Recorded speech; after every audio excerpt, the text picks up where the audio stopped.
Сәлем баршаға, арнама қош келдіңіздер. Бүгін біз сіздермен духовканы қажет етпейтін, осындай керемет дәмді болып шығатын молочная девочка тортын әзірлейтін боламыз. Толық рецептін описание бөлімінде жазып қалдыратын боламын.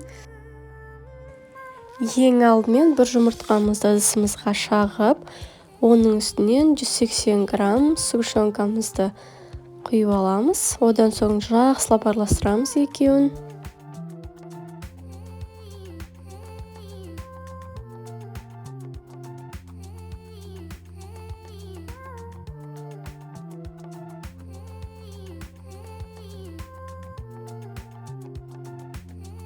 Осылай бірдей масса болғанша жақсылап араластырыңыздар.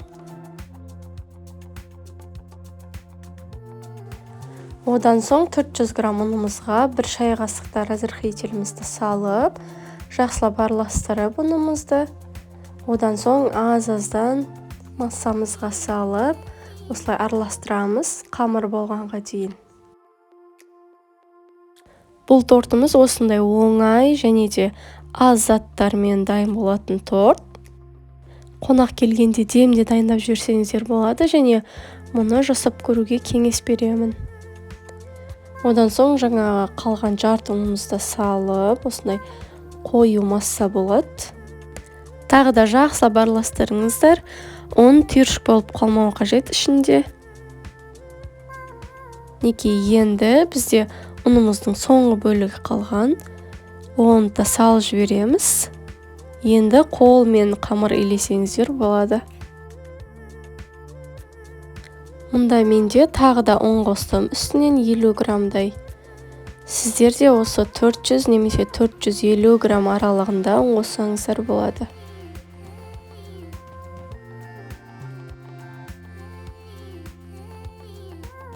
Қамырымыз дайын болды. Орташа қамыр. Қатты жұмсақта болып кетпеуі қажет. Егер қолыңызға тағы жабысатын болса, үстінен кішкене ұн қосып жіберіп, осылай илеп жіберсеңіздер. Енді оны бөліктерге бөліп аламыз.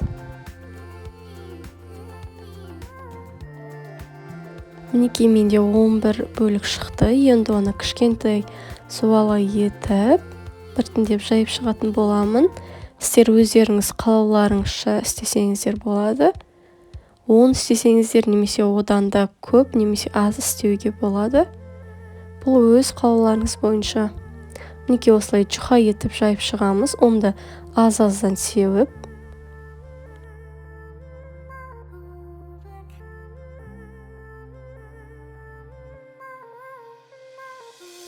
Енді өзіңізге ыңғайлы форманы таңдап алып, арнайы форма немесе осындай ыдысты немесе қақпақты пайдалансаңыздар болады. Және осылай шеттерін қиып шығамыз.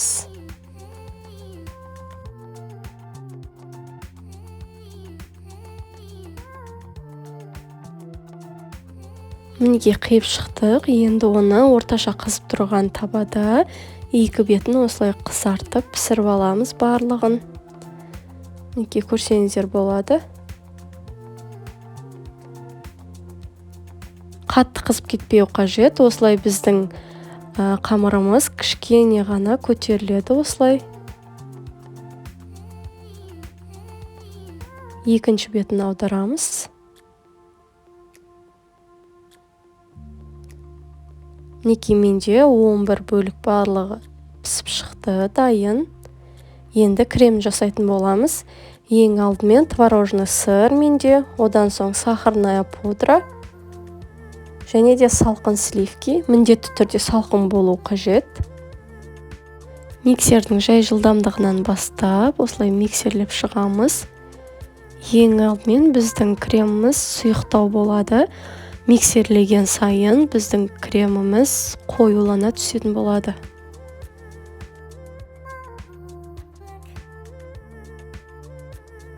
Бұл тортқа басқа да крем пайдалансаңыздар болады, өздеріңіздің қалауларыңыз бойынша. Кремдегі ингредиенттерді толық описание бөлімінде жазып қалдыратын боламын. Неше граммнан қанша мөлшерде кететін барлығын. Біздің креміміз кішкене қоюлана түсті. Біздің креміміз дайын. Қолдана берсек болады. Енді осындай арнайы торттың астына формочкамен Ең алдымен осылай кремнің азғана бөлігін астына жағып аламыз. 1-2 қасықтан салып, жақсылап барлық жеріне бірдей етіп жағып шығамыз. Осындай арнайы торттың құралдарымен де жұмыс жасасаңыздар өте тамаша шығады. Неке дәл осылай қалған бөліктеріне де кремді осы тәрізде жағып аламыз.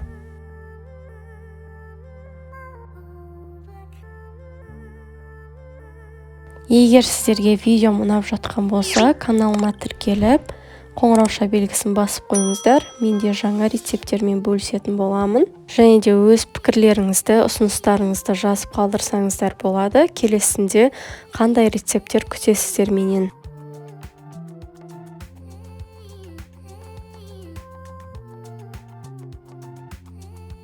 Неке барлығына кремді жағып алдық. Енді үстіңгі бөлігі қалды.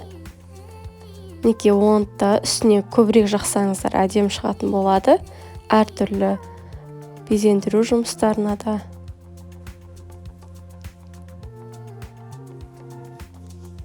Енді шетіне осындай бір тегіс етіп, бірдей етіп жағып шығамыз.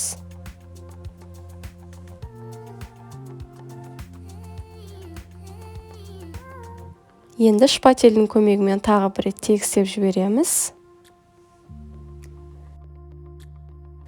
Сәндеу үшін үкіштен өткізілген шоколадты, қара шоколадты пайдаландым. Шетіне осылай сеуіп шығамыз қара шоколадты. Безендіруді, сәндеуді өз қалауларыңыз бойынша, өз фантазияларыңыз бойынша істесеңіздер керемет шығады.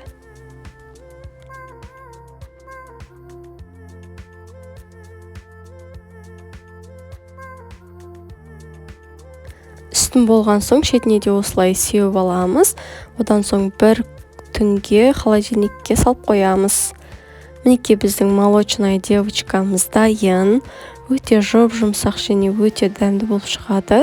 Бұл торттың ерекшелігі көп затты қажет етпейді және тез дайын болады. Кез келген уақытта отбасыларыңызға немесе қонақ келгенде дайындап жіберсеңіздер болады. Сіздерге ұнары сөзсіз. Бір жасағаннан керемет осылай дәмді болып шығады.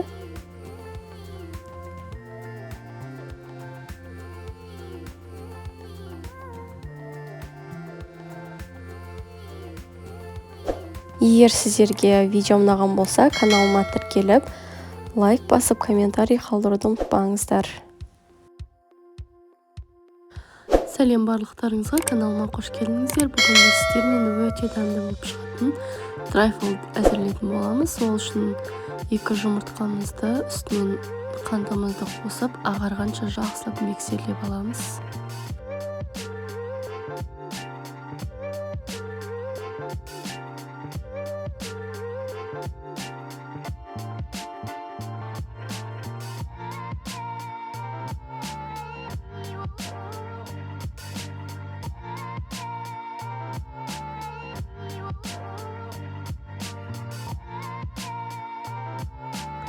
Неке осылай ағарып шығуы керек. Енді оған алдын ала дайындап қойған сүтімізді, одан соң сұйық майымызды құямыз.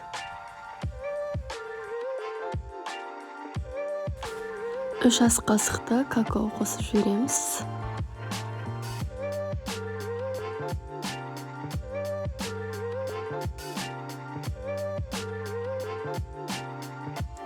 Одан соң разрыхлителімізді қосып аламыз.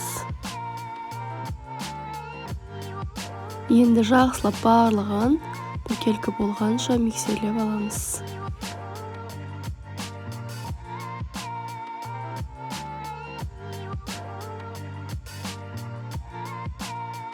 Енді біз массамызға ұнымызды қосатын боламыз.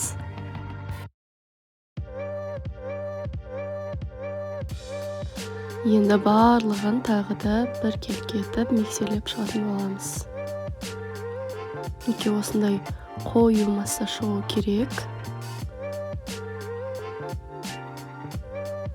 Енді осы массамыздың үстіне қайнап тұрған суымызды қосамыз. Міндетті түрде қайнаған су болу қажет. Мінекей біздің коржымыздың массасы дайын, осындай сұйықтау болады. Енді оны қызып тұрған духовкада 180 градуста пісіріп алатын боламыз. Мінекей бізде пісіп шықты.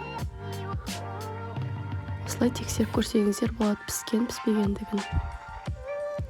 Және оны майда етіп осылай бөліп шығамыз қолмен. Одан соң біз кремін жасайтын боламыз. Оған творожный сыр. Мен осындай түрін пайдаландым.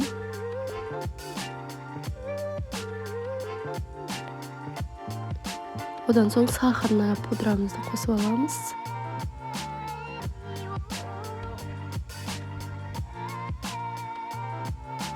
Мінекей менде сахарная пудра 150 грамм.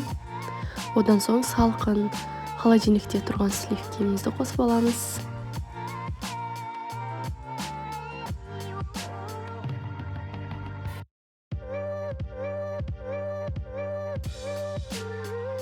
Енді барлығын миксердің көмегімен осылай араластырып шығамыз. Басында сұйықтау масса болуы мүмкін. Сіздер қорықпаңыздар, оны миксерлеген сайын осылай қоюлана түседі. Мінекей бізде креміміз дайын.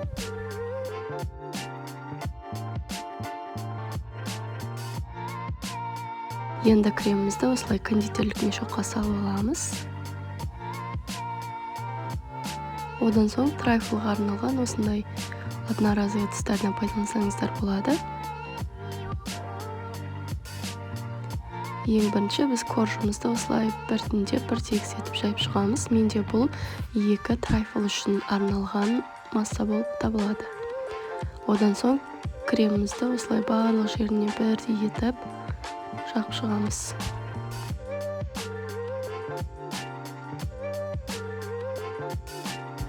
Одан соң қасықтың көмегімен осылай тегістеп жүрсеңіздер болады.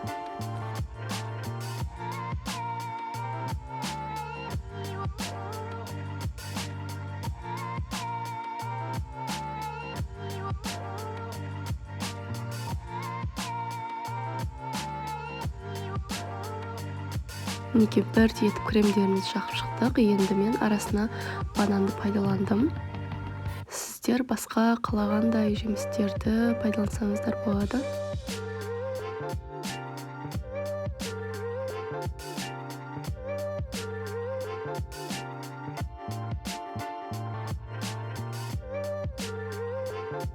Банандарымызды қойып шықтық. Енді тағы бір қабат етіп, осылай корждарымызды жайып шығамыз, қалған корждарымызды. И тағы да осылай кремімізді жағып шығамыз.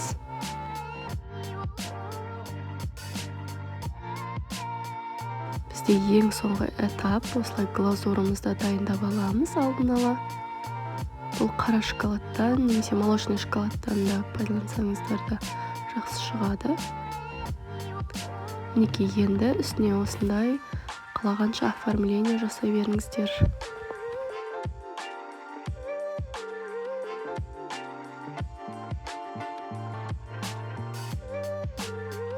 Бұл өте жұмсақ, дәмді және оңай дайын болатын трайфлдың түрі, және бұл бір жасағаннан әдемі болып шығады. Оны біз холодильникке қойып аламыз, бетінде глазуры қатығанша. Мінекей біздің трайфлдарымыз дайын, өте жұмсақ болып шықты.